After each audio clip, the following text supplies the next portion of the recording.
Welcome back. Welcome back. Back to our episode 2 recap. We're still on the side of a mountain. Yeah, the reason why we had such a delay on the first episode recap is because they, as you noticed, they first were gonna air the show in May, and I had this trip to France planned, and so I was in France when we all got the email saying cast is being announced today and it's airing in 2 weeks, and we were like, oh my gosh. She wasn't even in the country for the premiere. Yeah, I wasn't even in service. I was actually in a mountain hut in Chamonix. Yeah. Can we talk? Yeah, we can talk about hotel rooms real quick. Yeah. Our Tokyo hotel room, it was like so like small. Yeah. But, like technical. Like, do you remember that? I do. I don't remember what it was like. Okay, one of my favorite parts about the Tokyo hotel room was the blinds. Yes, that's what it was. They were like the wooden blinds, Yeah. and they shut out the room to complete darkness. So it could be like day, noon, and it feel like midnight. They also have bidets on every single toilet. Yeah. And the buttons. You could push a button in a public restroom, and it would play music. You know how no one wants to like fart on a toilet and be heard? They have a solution for that. Oh, because this was in the airport. Yeah, they Yeah. have a solution for that. And a dryer. Like it has the chute, and you can also dry. I forgot about the dryer. We basically have to go book our flights to this some travel agency. And what's so cool about watching it and being on the show and then watching it is like, first of all, this was a year ago because our seasons take forever to air. So It's not happening right now, No, contrary to popular belief. We forget a lot of things we said or did, at least I do. Yeah, for sure. But also, it's interesting to see how other teams, like what happened with them. So for example, had no idea Rachel and Alyssa were offended that we just left them, even though I didn't realize we left them. But yeah, that's just crazy. It's like we're just walking around. Yeah, every team for themselves. It's not called the Amazing Race Alliance teams. It's called the Amazing Race. That's actually what it's called. Yeah. Okay. So we have a whole travel day to get to Laos. We have to fly from the Tokyo Narita airport to the Hanoi airport in Vietnam, which this was actually a crazy airport to be in because this was the airport. The last time we were in this airport, we were flying home because we were eliminated in Vietnam. So, and I actually vividly remember that. Vividly remember, we were with like a producer and we went to this like one restaurant and sat there and like had some, like we were in that same airport. So it was like so full like circle, you know? And from Hanoi, we got in this little itty bitty plane that was like literally just fit the cast and crew probably.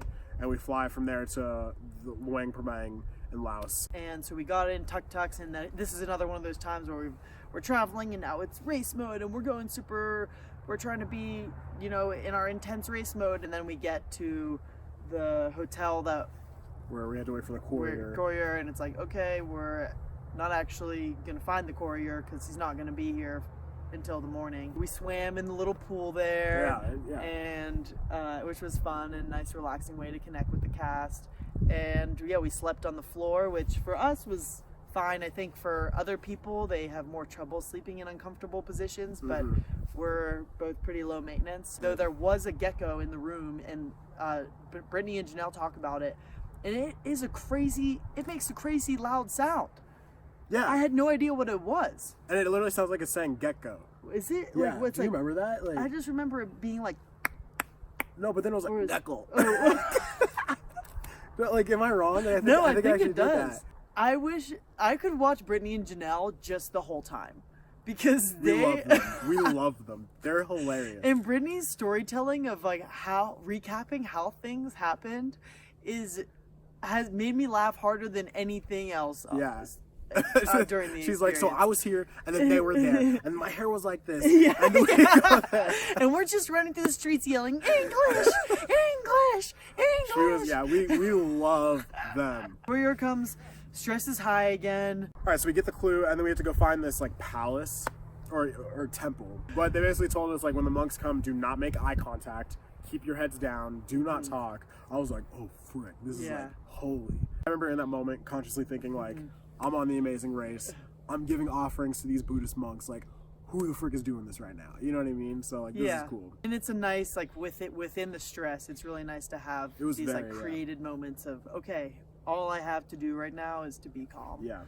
But then the last monk passes, and everyone gets up, takes off their scarves, like gives their baskets back. The clue says, "Find your next clue at the big tree on the Mekong River." The additional info in the clue said, you can find the tree across the street from a cafe with the same name. So it was basically saying there's a cafe called Big Tree Cafe. So let's talk about this U-turn. All right, we got Floyd Pierce on the play-by-play of the first season 31 double U-turn. So here's how it happened. So what we remember is we were running down like this road to the river, and it was us and Tyler and Corey. That was like the only two teams, right? So Tyler and Corey go to the right because it was like a fork, left or right. So they go right, and we were like, we started following them at first, and we were like, wait, let's think about it. So we found like, don't just blindly follow teams. Yeah. Nobody knows where they're going. Yeah. So we found a local, like a young woman, and we were like, hey, can we see your phone?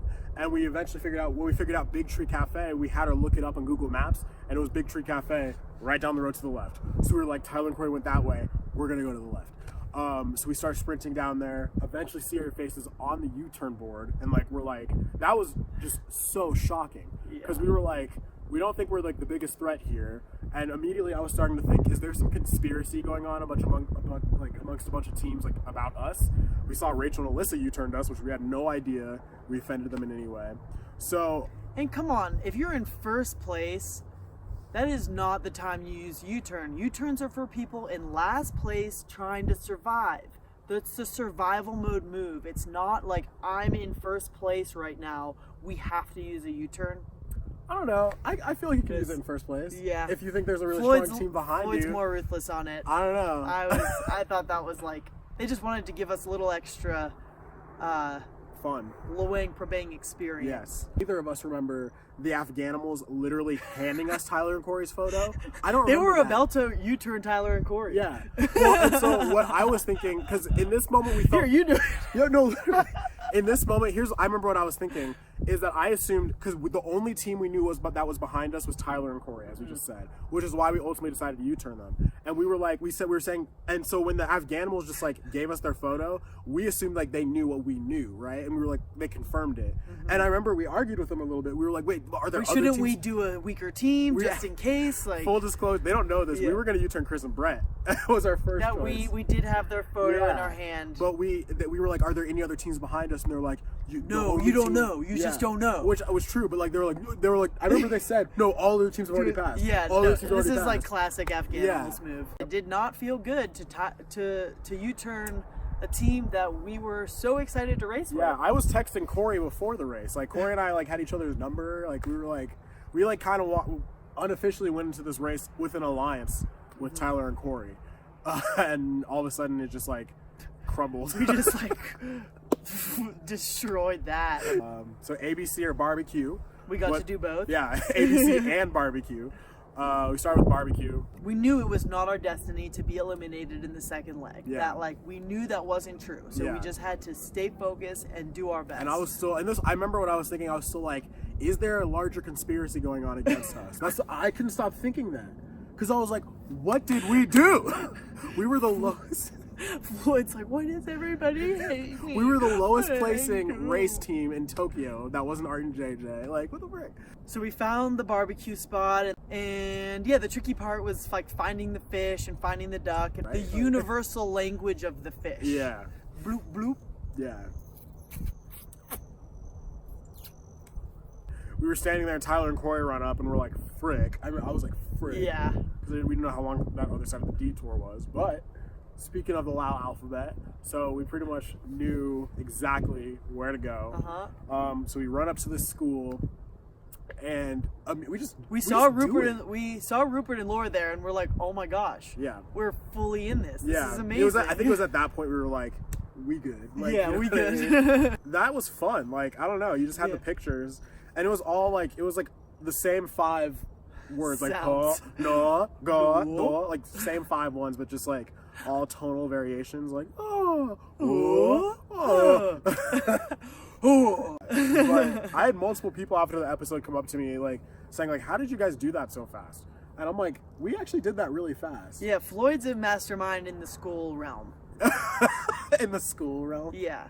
The pictures, I was making associations with the pictures, like, and the sounds, but really, I was fully following Floyd's lead on that one. Went and performed it. First try. Yeah, it was crazy. Like, Dropped we the mic. just killed it. And those kids were like awesome.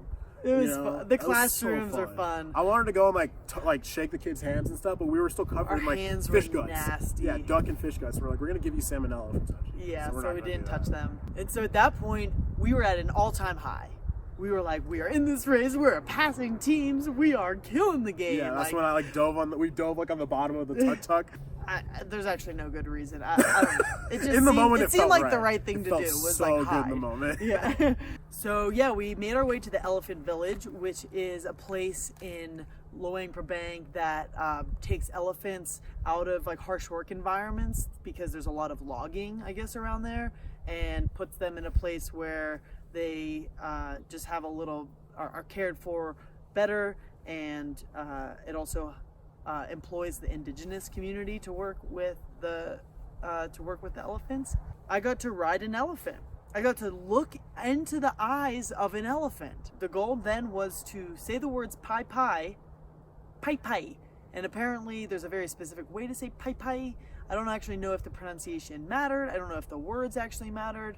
I don't know if anything really mattered besides the fact that the elephant was or was not going to go. And that was just completely out of our control. And Tyler passed us, and I said, "I'm so sorry, Tyler. It wasn't personal. I love you still." Yeah, what was it like to sit with Rachel and Corey there? So when I first walked up, and like immediately Awkward. the first thing that happened was Eliza came and was like, "Oh my gosh, you did it!" And she like gave me a big hug. And then like Rachel wasn't even looking at me. She was just standing there, and she was just like kind of like this, like feeling yeah, like she made a mistake. So I literally go up to her and I'm just like, "It's okay." That's literally what I did. She didn't even look at me or like talk to me. And then so I just like went and sat down on like the corner because it was like beautiful view. So then Corey gets there while Tyler's on the elephant, and like Corey's coming up to me. He doesn't even look at me at first. So then as the challenge was going on, there's like light conversation going on here or there. This challenge took like an hour per racer. And I remember when Tyler got back, Corey looks at me with like these big puppy dog eyes, and he's like, "Can I ask you why you did it?"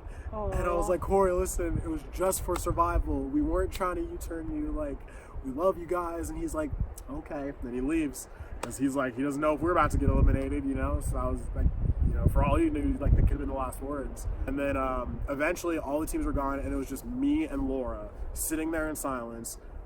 You, Becca, and Rupert were in the jungle. We couldn't see their elephants. We're just sitting there. And eventually I'm just sitting there, and all of a sudden over the horizon is this speck of orange. And I'm like, I was being polite to Laura, but on the inside I was like, "It's Becca!" It's like, "Go, Becca!" And you came back pretty well. Your elephant came back Elephant really was well. ready to return home. Yeah. It was not ready to go out of home. Yeah. So then like she came back, and Laura was like, "Maybe it's not an elimination leg." Like, and I was like, "I would love that." I was like, But inside, probably not inside, I on was the like, second leg. Yeah, it was had a double U-turn. Like, it's not an elimination. Like, Yeah. but we love Rupert and Laura were incredible people. Really good people. We love yeah. them. Like, I think they're very kind-hearted, very charitable, and just like so down to earth. So I was like, Yeah. I remember like when Becca came back, I just like gave Laura this biggest hug, and I was like really sad actually. Yeah, we both gave Laura a really big hug. Yeah. I wish I could have enjoyed riding that elephant a little bit more than I did. It was a hard thing to enjoy. Though there was moments, there were definitely moments of really like, wow, this is really a wild experience. Yeah. So we get to the pit stop. Feels like the team number 9. Well, no, first we drove a speedboat like 70 miles an hour. Phil told Fun us stuff. it was only like the second or third time in Amazing Race history where both U-turn teams survived the U-turn. So we were like, sweet. And that's what we Set a told record. Tyler and Corey. We were really just trying to make Amazing Race history here. You're welcome. We knew you guys could do it, so like, we want to do it with you. You're welcome. Anything else? Behind the scenes story, so the pit stop was at the palace, Prince Faisal Palace, and we got to stay in that palace as part of the pit stop. So cool. the morning we were leaving for leg 3, I brought like a little mini electric shaver, and I brought converters, and I plug in basically on the wall. There's like a normal outlet, and on the there's an outlet next to it that just says 4 shavers. Right? I didn't see that, so I plug in my shaver, turn it on, and it just like pops, and all the lights go out in the hotel. And our balcony was open because all the teams were like in hotels right next to like rooms right next to each other, so we could hear each other's balconies. Rachel and Alyssa were in the room right next to us, and they were just like, "Did you guys just hear the power go out? Like, is your power out?" And I think Tyler and Corey were next to them. Yeah. And like Tyler and Corey was like, "Yeah, our lights just went out. Our power." We were like, Floyd's like, shh. "Yeah." I was really like, "Becca, do not tell them. tell anybody. Do not say a word." Okay. We like, I was freaking out. We already got U-turned. This is really gonna put the cake. They're not gonna be able to use their curling iron this morning. No, honestly though, like I was like, "Do not tell them." So that is our leg 2 recap for you. Yep. We are really excited to be making these limited edition shirts for our elephant pie. You can get your own Sure. that can remind you of our forward motion. It can mean whatever you want it to mean, really. Yeah. It was just one of an experience that was really good for us that we just like wanted to commemorate. Again, we're also selling Funstoppable tanks and tees if you want to be part of that crew, and Funnometers. A portion of the proceeds are going to Give Kids the World. It's a charity that is all about helping out kids with life-threatening illnesses, giving them experiences, giving them hope, and just giving them fun. So it's good stuff, and we're excited to be able to do that. Also, the website to buy. Oh, we didn't even say the website. Oh, yeah. The website, funstoppables.com. That's where we have just our page, our bios, all the merchandise, and other cool things that you can check out on the website. Climb with Becca. You can figure out how you can climb with Becca by going to funstoppables.com. So. And you can figure out how to hire out Team Fun to speak at your next event. Yeah, bar mitzvah, birth, where babies come out of the womb, we'll be there. It's like a circumcision. What? Thanks for watching. Yeah, follow us on Instagram and Twitter, Floyd JP the Third, and Becca at Becca_beatbox. Yes. And together we are at The Real Team Fun. Yeah. Okay, blow a kiss. Team Fun. Signing out. See you next week in Vietnam. Nom. Oh frick, what's about to happen? Nomalicious.